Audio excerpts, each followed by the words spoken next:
शुभ सन्ध्या बंधुरा आज hello 27 October सोमवार। आजकेर सन्ध्यार बराक उपत्यकार श्रीभूमि करिमगंज शिलचर हाइलाकांदी सह आसामेर विशेष विशेष खबरगुली हलो। सारा देश जुड़े शुरू एसआईआर, निर्वाचन कमिशनेर बड़ घोषणा। विस्तारित थाकबे प्रतिवेदने। दलेर बिरोधी काज कराय बहिष्कृत 11 जन जेडीयू नेता। न्याय्य मूल्যের खाद्य सामग्री जनगण के सरबराह कराई असम सरकारेर मूल लक्ष्य, बोलें मंत्री कौशिक राय। शिलचर काछाड़ जिलाय नतून पुलिस सुपार एसपिर दायित्व ग्रहण। जुबिन गार्गेर क्षेत्रे अशोभनीय आचरण ग्रहणयोग्य नय, मंतब्य करलेन असमेर मुख्यमंत्री हिमंत बिश्व शर्मा। नेता होते होले एमन नेता हওয়া प्रयोजन। निजेर व्यक्तिगत तहबिल থেকে सड़क संस्कार करे ग्रामबासी থেকে साधुबाद पेलेन विधायक निहारंजन दास। विस्तारित थाकबे प्रतिवेदने। एवं आज हाइलाकांदीते चेक बंटन। ताहले विस्तारित खबरे जाওয়ার आगे अवश्य भिडियोटिते एकटी लाइक दिए चैनलटी सबस्क्राइब करे पाशेर बेल आइकनटी बाजिए राखबेन एवं फेसबुक पेजे देखे थाकले पेजटी फलो करे भिडियोटी शेयर करबेन जाते सठिक खबरगुली सबार काछे पौঁছাতে पारी। एबार शुनुन आजकेर खबरेर विस्तारित। प्रथम खबर, सारा देश जुड़े शुरू एसआईआर, निर्वाचन कमिशनेर बड़ घोषणा। असम सह देशेर विभिन्न राज्ये शुरू एसआईआर। बिहारेर पर एबार गोटा देशे भोटार तालिकार विशेष निबिड़ संशोधन एसआईआर एर दिनक्षण घोषणा करते चलेছে निर्वाचन कमिशन। आगामी 1 नवेम्बर থেকে प्रथम धापेर काज शुरू होबे এবং এই তালিকায় असम, पश्चिमबंग, तामिलनाडु, केरल এবং পুডুচেরি সহ 10টি রাজ্য ও কেন্দ্রশাসিত অঞ্চল থাকার সম্ভাবনা রয়েছে। বিশেষ করে আগামী বছরে বিধানসভা নির্বাচন রয়েছে এমন রাজ্যগুলিতে ওই সংশোধনের কাজ প্রথমে শুরু করতে চলেছে নির্বাচন কমিশন। সোমবার বিকেল 4টে নাগাদে দিল্লির বিজ্ঞান ভবনে সাংবাদিকের বৈঠক ডেকেছে নির্বাচন কমিশন। সেখানে নির্বাচন কমিশন সম্ভবত এসআইআর এর প্রথম ধাপে ঘোষণা করবে। প্রধান নির্বাচন কমিশনার জ্ঞানেশ কুমারের নির্বাচন কমিশনার শুভবীর সিং সাধু ও বিবেক যোশী এই সাংবিধানিক বৈঠকে উপস্থিত থাকবেন। 2 ধাপে এই এসআইআর কার্যক্রম শুরু হবে, যার প্রথম ধাপে শুরু হবে আগামী 1 নভেম্বর থেকে। প্রথম দফায় অন্তর্ভুক্ত থাকবে 10টির বেশি রাজ্য ও একটি কেন্দ্রশাসিত অঞ্চল। নির্বাচন কমিশনের এক আধিকারিক সংবাদ মাধ্যমকে জানিয়েছেন, প্রথম দফায় সেই রাজ্যগুলি থাকবে যেখানে 2026 সালে বিধানসভা ভোট রয়েছে।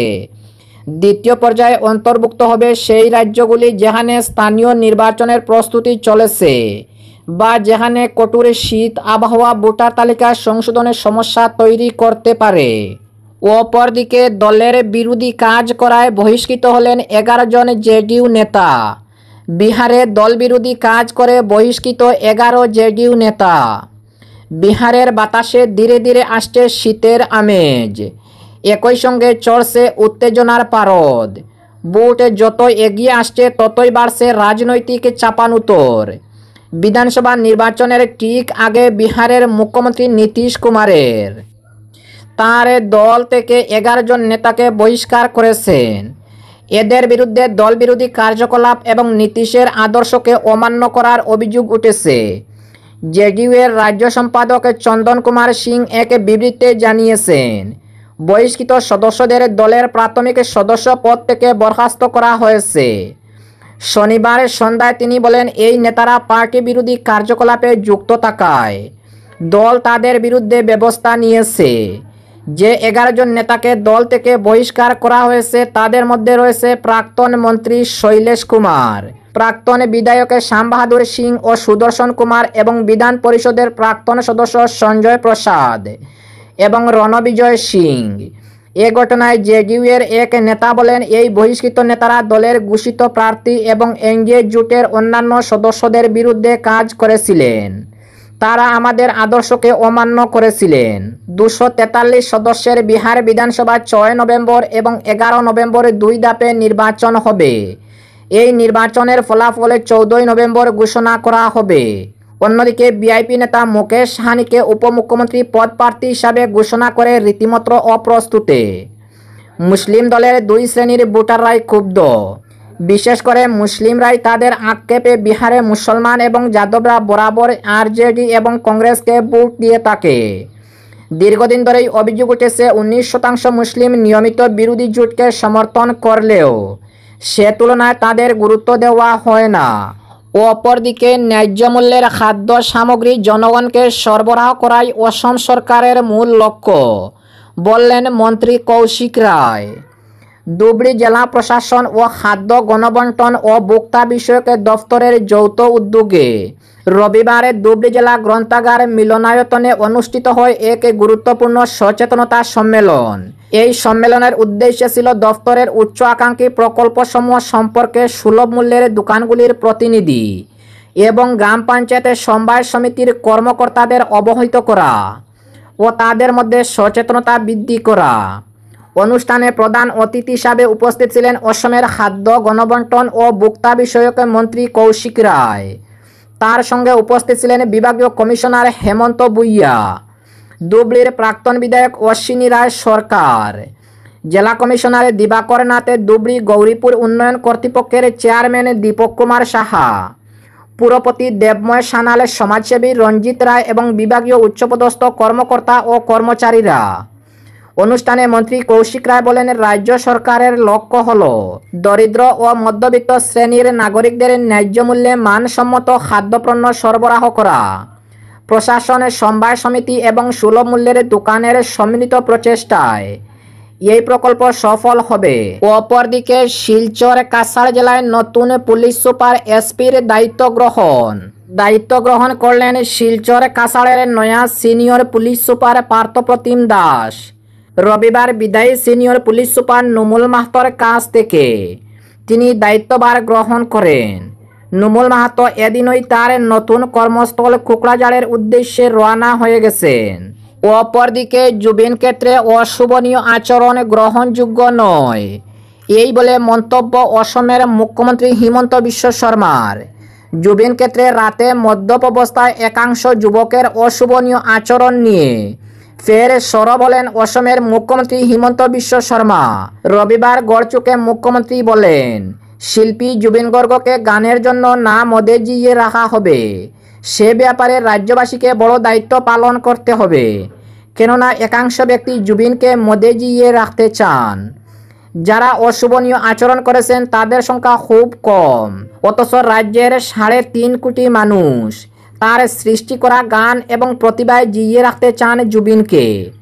মনে প্রাণে যারা জুবিনকে ভালোবাসেন সেই সংখ্যা প্রচুর, কিন্তু একাংশ ব্যক্তি জুবিনের অন্য পরিচয় সমাজে তুলে ধরার চেষ্টা করেছেন। আবার কেউ কেউ এমন বলছেন উপজাতিরা তো মদ পান করেন, তাহলে আপত্তি কেন? মুখ্যমন্ত্রী হিমন্ত বিশ্ব শর্মা বলেন, উপজাতিরা মদ নয় পরম্পরাগত পানীয় পান করেন, আর তাদের পরম্পরাগত পানীয়কে মদ বুঝায় না। সাজে রহি আপং মোটেও মদ নয়, এ ধরনের কথা বলা উচিত নয়, কারণ মদের দোকান খোলা রাখার জন্য সরকারের অনুমতি দরকার, কিন্তু সাজে রহি পান করার জন্য অনুমতির প্রয়োজন হয় না, বললেন অসমের মুখ্যমন্ত্রী হিমন্ত বিশ্ব শর্মা।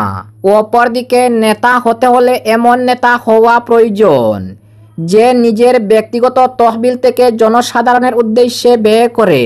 শিলচরে এমন নজির দেখালেন এক বিধায়ক। নিজের ব্যক্তিগত তহবিল থেকে গ্রামীণ সড়ক সংস্কার করে গ্রামবাসী থেকে সাধুবাদ পেলেন বিধায়ক নিহারঞ্জন দাস। সম্পূর্ণ ব্যক্তিগত উদ্যোগে বেহাল গ্রামীণ রাস্তা সংস্কার করে দিলেন শিলচরে দলাইয়ের বিধায়ক নিহারঞ্জন দাস, আর এতে বিধায়কের সাধুবাদ জানান গ্রামবাসী। রবিবার বিজেপির পালংঘাট মণ্ডল সভাপতি অপূর্ব দাস, সাধারণ সম্পাদক অজয় কৃষ্ণ দেব, জেলা কমিটির সদস্য বিভারঞ্জন দেব দলীয় নেতাদের সঙ্গে নিয়ে সংস্কার করা গ্রামীণ রাস্তা সরজমিনে গিয়ে পরিদর্শন করেন বিধায়ক নিহারঞ্জন দাস। উল্লেখ্য, শিলচরে দলাই বিধানসভা কেন্দ্রের রুকনি ওয়েস্ট জিপির পুনিচড়া থেকে রুকনি চা বাগানে যাওয়ার গ্রামীণ রাস্তার বেশ কিছুটা অংশ বেহাল হয়ে পড়েছিল, আর এতে পুনিচড়া এলাকার মানুষের যাতায়াতে চরম অসুবিধার সম্মুখীন হতে হয়। পরে তারা বিষয়টি বিধায়ক নিহারঞ্জন দাসকে অবগত করেন। যে কোনো অবস্থায় রাস্তার বেহাল অংশ সংস্কার করে দেওয়ার আবেদন জানান তারা। আর এভাবে গ্রামবাসীদের আবেদনে সাড়া দিয়ে ব্যক্তিগত উদ্যোগে তিনি রাস্তার বেহাল অংশ সংস্কার করে দেন। আর বিধায়ক নিহারঞ্জনের এমন কাজে সন্তোষ ব্যক্ত করেন পুনিচড়া এলাকার জনসাধারণ। তারা সকলে বিধায়ককে সাধুবাদ জানান। এদিন বিধায়কের এমন কাজের প্রশংসা করেন রুকনি ওয়েস্ট জিপির পঞ্চায়েতের সভাপতি অনুপ নাথ ও আঞ্চলিক পঞ্চায়েতের সদস্য বিজয় গোয়ালা। এবং আজকের শেষ খবরটি, আজ হাইলাকান্দিতে চেক বন্টন অনুষ্ঠান। হাইলাকান্দি জেলায় সোমবার 33টি শিক্ষা প্রতিষ্ঠানের ছাত্রছাত্রীদের মধ্যে মুখ্যমন্ত্রী নিযুত ময়না প্রকল্পের চেক বন্টন করা হয়। এ উপলক্ষে জেলার 33টি শিক্ষা প্রতিষ্ঠানে প্রশাসনের উদ্যোগে অনুষ্ঠানের আয়োজন করা হয়। এতে এই প্রকল্পের জন্য নির্বাচিত ছাত্রছাত্রীদের হাতে চেক আনুষ্ঠানিকভাবে তুলে দেওয়া হয়। এই চেক তুলে দিতে সভাগুলিতে সম্মানিত অতিথি হিসাবে জেলার বিধায়ক সহ সমাজসেবীদের প্রশাসন থেকে আমন্ত্রণ জানানো হয়েছিল। জেলার এই 33টি অনুষ্ঠানস্থলে গৌহাটিতে আয়োজিত দ্বিতীয় পর্যায়ের এই প্রকল্পটির কেন্দ্রীয় অনুষ্ঠানের সরাসরি সম্প্রচার করে দেখানো হবে।